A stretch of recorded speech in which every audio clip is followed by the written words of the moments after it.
കാസർഗോഡ് 2 ദിവസം മുമ്പ് പടച്ചവനെ വാട്സപ്പിൽ ഒരു വീഡിയോ കാണുകയാണ്.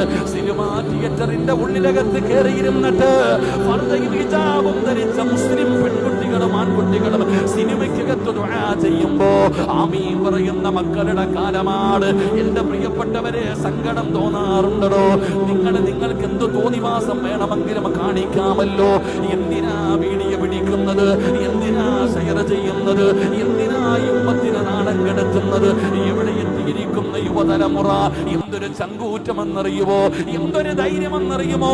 വഅലിന്റെ മജ്‌ലിസിൽ ദുആ ചെയ്താൽ ആമീൻ പറയാ സമയമില്ല. സിനിമാ തിയേറ്ററിന്റെ അകത്ത് ദുആ ചെയ്യുമ്പോ ആമീൻ പറയുന്ന യുവത്വമേ.